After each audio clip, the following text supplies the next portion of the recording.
Hi friends, welcome back to my YouTube channel. कैसे हैं आप लोग? उम्मीद है आप लोग अच्छे होंगे। तो फ्रेंड्स, आज हम लोग क्लास 10th या क्लास 12th दोनों के लिए काफ़ी इंपॉर्टेंट वीडियो लेकर आ गए हैं। आज हम लोग जानने वाले हैं मिरर फार्मूला प्रूफ करने। हाँ, तो ध्यान दीजिएगा, मिरर फार्मूला प्रूफ करने से पहले आपको कुछ कुछ चीज़ें लिखनी होती है, इसके बारे में कुछ कुछ चीज़ें जाननी होती है। तो सबसे पहले हम इसमें यहाँ पे लिखेंगे प्रूफ में कि माना mn एक अवतल दर्पण है।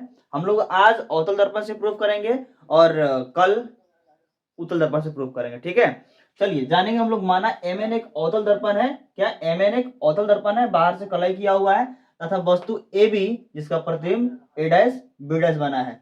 वस्तु AB है जिसका प्रतिबिंब A डैश B डैश है। ठीक है, फ्रॉम फिगर ध्यान दीजिएगा, जब भी अगर दर्पण सूत्र प्रूफ करने को बोले तो हमेशा 3 आपतित किरणें होनी चाहिए। ठीक है, कितनी होनी चाहिए? 3। अभी यहाँ पे कितना हुआ है? ये तो वस्तु हो गया और किरणें कितनी हुई है? 1 2, यानी एक और किरणें खींचने की आवश्यकता है।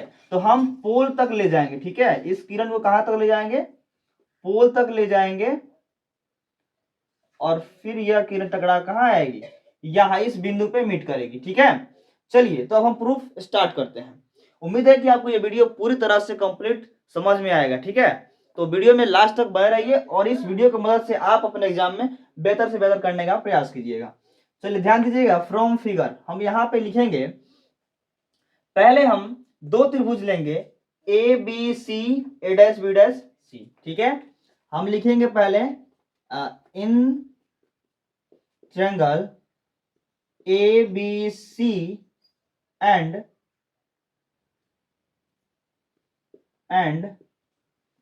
Triangle A dash B dash C. ठीक है, इस दोनों में लेंगे हम।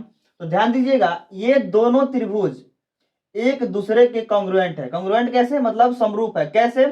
तो ध्यान दीजिए, यहाँ पे 90 डिग्री का एंगल बन रहा है, यहाँ पे भी 90 डिग्री एंगल बन रहा है। यहाँ का एंगल यहाँ के एंगल के बराबर होगा, यानी बाई एंगल ये दोनों ट्रायंगल क्या है? कॉन्ग्रुएंट है। तो यहाँ पे लिखेंगे हम triangle A B C congruent by angle है ना, A dash B dash C by angle. कोई दिक्कत नहीं। तो जब अगर कोई त्रिभुज दूसरे त्रिभुज के कॉन्ग्रुएंट होता है तो उसकी भुजाओं का अनुपात बराबर हो जाता है, यानी ए बी संगत भुजाओं का अनुपात बराबर होता है, यानी ए बी बटा ए डैश बी डैश बराबर ए सी बटा ए डैश सी। तो इस तरह से हम कॉन्ग्रुएंट करते हैं। तीनों की तीनों भुजाएं क्या हो जाएगी? समानुपाती हो जाएगी। चलिए तो लिखेंगे ए बी बटा ए डैश बी डैश बराबर ए सी बटा ए डैश सी। यह हमारा हो गया इक्वेशन फर्स्ट। चलिए अब एक और ट्रायंगल की आवश्यकता है। वह ट्रायंगल कहां से मिलेगा? A B P. यहां ध्यान दीजिएगा, ए बी पी। और फिर एक और ट्रायंगल की आवश्यकता है। वह ट्रायंगल कहां से मिलेगा? ए डैश बी डैश पी। चल ठीक है, अब फिर से अगेन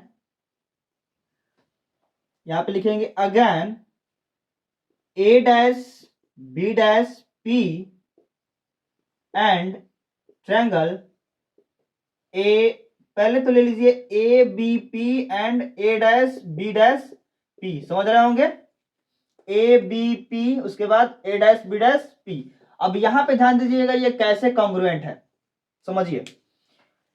यहां पे बना 90 डिग्री का एंगल, फिर यहां पे बना 90 डिग्री का एंगल। और ध्यान दीजिए, जैसे ये यहां से गया है तो जितना मतलब मिरर में ये रूल होता है, चाहे जैसे भी परावर्तन हो, आपतन कोण परावर्तन कोण के बराबर होता है, आप जानते होंगे। तो ये हो गया, आने वाली किरण आपतन कोण बनाएगी और जाने वाली किरण परावर्तन कोण बनाएगी, यानी आपतन कोण परावर्तन कोण के बराबर होता है। ये दोनों क्या होता है? बराबर होता है। उम्मीद है कि आप लोगों को समझ में आ रहा होगा। ठीक है, लाइक तो कर ही दीजिएगा और नेक्स्ट वीडियो के लिए फॉलो सब्सक्राइब जरूर कर लीजिएगा। तो ये दोनों क्या हो गए? बराबर हो गए। इसके वजह से बाई एंगल ये क्या हो जाएगा? प्रूफ हो जाएगा। ठीक है, तो बाई एंगल ये भी क्या हो जाएगा? कॉन्ग्रुएंट हो जाएगा। तो ध्यान दीजिए, यहां पे लिखेंगे हम triangle A B P congruent triangle A dash B dash P by angle. Any problem नहीं हुआ होगा? चलिए अब यहां पे समझ गए, तो फिर से जिस प्रकार से यहां पे समानुपाती हुई हैं भुजाएं, उसी प्रकार से यहां पे भी समानुपाती होंगी। तो यहां पे भी क्या लिखेंगे हम? A B by A dash B dash is equals to A B by A dash B dash is equals to, अब क्या लिखेंगे हम यहाँ पे, और क्या भुजाएं हमारी हो गई, एगो ये हो गई और एक ये हो गई, तो ये लेने से कोई फायदा है ही नहीं, क्योंकि हमको यहाँ पे काम करना है, यहाँ पे वस्तु दूरी, प्रतिबिंब दूरी, फोकस दूरी, इसी में काम करना है। क्योंकि दर्पण सूत्र आप जानते ही हैं कि क्या होता है, 1/f is equal to 1/v plus 1/u, तो एफ यू भी इसी में काम करना है, तो फोकस, वस्तु दूरी, प्रतिबिंब दूरी इसी से मिलेगा, तो इसकी आवश्यकता है नहीं, तो हम ये काम करेंगे। तो AP by A dash P, AP by A dash P, ये हो गया हमारा इक्वेशन सेकंड। उम्मीद है कि आप लोग इतना तो समझ में आया होगा। इसे हम इरेज करने वाले, ठीक है, तो पहले आप इसका स्क्रीनशॉट ले लीजिए, या कॉपी में उतार रहे हैं, नोट कर रहे हैं तो काफी बेहतर है। तो ये हो गया, ध्यान दीजिए, अब इक्वेशन में इसी के बराबर ये और इसके बराबर ये हुआ, यानी हम इसके बराबर ये कर सकते हैं कि नहीं, बताइए, कर सकते हैं ना, तो हम लोग आराम से इसे कर लेंगे, इरेज कर ले यहां तक हम।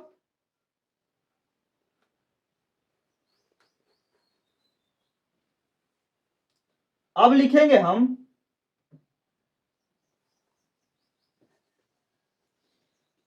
इक्वेशन फर्स्ट एंड सेकंड से, ठीक है, क्या लिखेंगे हम, A C by A dash C is equal to A P by A dash P, समझ रहे होंगे, दोनों बराबर कर लिए।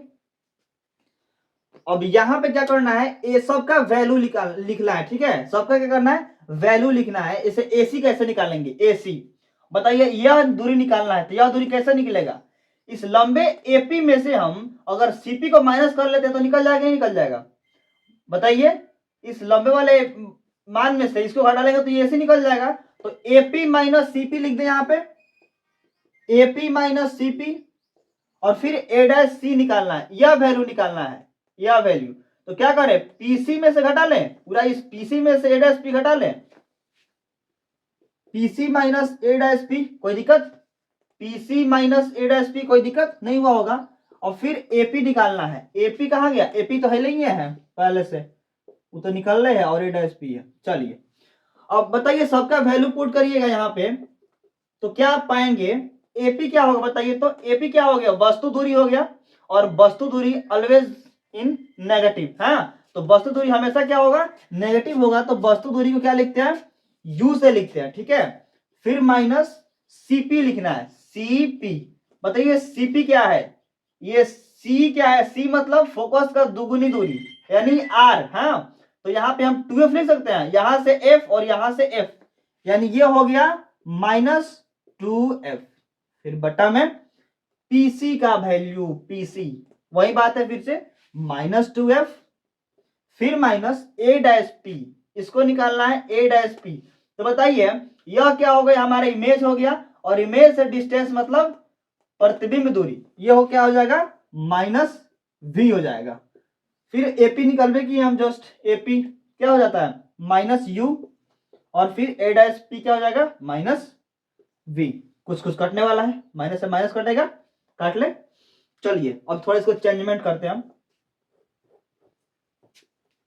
चलिए -u, और ये माइनस माइनस प्लस हो जाएगा, +2f बाई -2f, और minus minus plus b is equal to u by b, कोना का मल्टीप्लाई करिए फटाफट, u v, हाँ माइनस में लगाए तो माइनस, माइनस प्लस का बहुत ज्यादा ध्यान रखना है यहाँ पे, नहीं तो मिस्टेक हो सकता है, 2vf is equal to, minus है यहाँ पे -2uf प्लस uv, चलिए यहाँ पे ही माइनस है, वहां पे ही माइनस है, ठीक है, 2vf इज इक्वल टू, इधर कर लेते इसको, प्लस है ना, +2uf is equal to uv, और ये जाएगा तो हो जाएगा प्लस uv, समीकरण चलाने तो आपको आता ही होगा, हाँ, ध्यान दीजिए दर्पण सूत्र में ना सारा प्लस आता है, इसलिए हम इसको प्लस करने का प्रयास कर रहे हैं, ठीक है, चलिए यहां पे करिए 2vf प्लस 2uf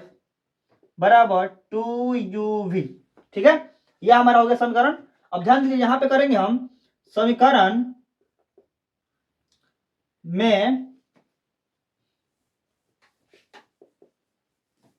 दोनों तरफ दोनों तरफ होता है समीकरण में, दोनों तरफ 2UVF से भाग करने पर,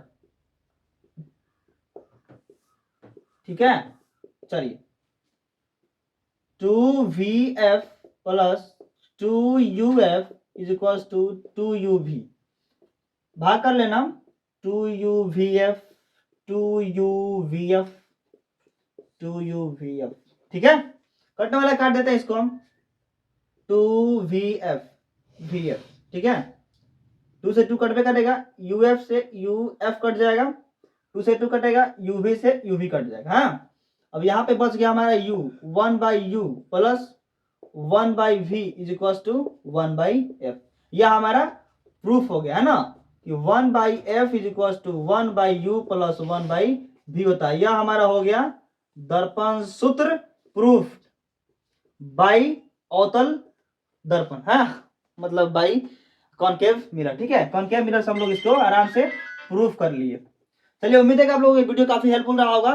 चलिए मिलते हैं नेक्स्ट वीडियो में, तब तक ओके बाय, टेक केयर। उत्तर दर्पण के लिए आप वेट करिए, ठीक है।